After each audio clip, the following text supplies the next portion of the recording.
নমস্কার বন্ধুরা, আজকে একটা খুশির খবর আছে।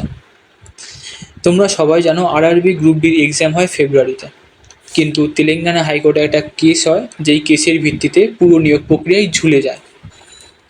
তো আজকে সেই কেসের শুনানি ছিল। সেই শুনানি স্বরূপ আমরা একটা পজিটিভ নিউজ পেয়েছি।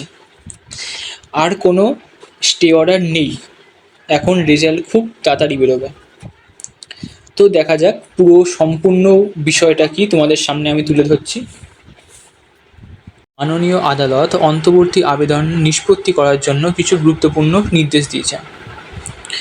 আবেদনকারীদের অর্থাৎ পিটিশনারদের জন্য 15টি শূন্য পদ সংরক্ষিত রাখতে হবে, অর্থাৎ এই 15টি পদে আপাতত আর নিয়োগ করা যাবে না, এবং পরবর্তী আদালতের নির্দেশ না আসা পর্যন্ত এগুলো আবেদনকারীদের জন্য সংরক্ষিত থাকবে।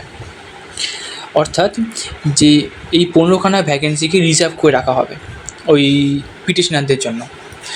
মানে আগে তোমাদের গ্রুপ ডিতে ভ্যাকেন্সি ছিল 32,000, তো সেখান থেকে 15খানা ভ্যাকেন্সিকে তোমাদের রিজার্ভ করে রাখা হবে, বাকি ভ্যাকেন্সির জন্য তোমাদের রেজাল্ট বেরোবে।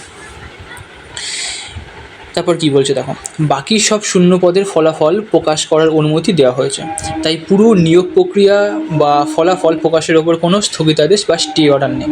মানে এই 15খানা বাদে বাকি যে ভ্যাকেন্সিগুলো আছে তার ওপর তোমাদের ফল প্রকাশ হবে, এবং বলে দিয়েছে যে এই পুরো নিয়োগ প্রক্রিয়া বা ফলাফল প্রকাশের ওপর আর কোনো স্থগিতাদেশ নেই, মানে আর কোনো স্টে অর্ডার নেই। বলেছে বিবাদ পক্ষকে তাদের জবাব বা কাউন্টার এফিডেভিট জমা দেওয়ার নির্দেশ দিয়েছে। আর এরপর মূল মামলার পরবর্তী শুনানি হবে এবং কার্যক্রম চলবে, কিন্তু এর কোনো এফেক্টই আর চলতি রিক্রুটমেন্টে পড়বে না।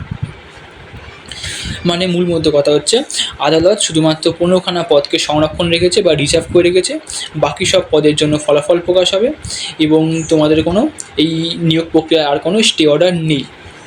মানে 32,000 তোমাদের ফুল ভ্যাকেন্সি, 32,000 থেকে 15খানা ভ্যাকেন্সি বাদ দাও, বাকি ভ্যাকেন্সিগুলোর জন্য তোমাদের রেজাল্ট পাবলিশ করা হবে। এবার রেজাল্ট কবে পাবলিশ করবে সেটা ডিপেন্ড করছে আরআরবির ওপর।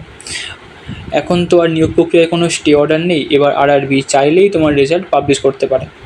তবে ধরে চলো আগামী 10-15 দিনের মাথায় তোমাদের রেজাল্ট আসতে পারে। আর একটা কথা বলে দিই, রেজাল্টের পর কিন্তু বেশি দিন সময় দেবে না ফিজিক্যালে। তো যারা এখনও ফিজিক্যালের জন্য প্রিপারেশান নিচ্ছ না, তারা অবশ্যই ফিজিক্যালের প্রস্তুতি শুরু করে দাও। ফিজিক্যালের জন্য কিন্তু বেশি দিন সময় দেবে না। তবে যাই হোক, এটা শুনে একটু খুশি হলাম।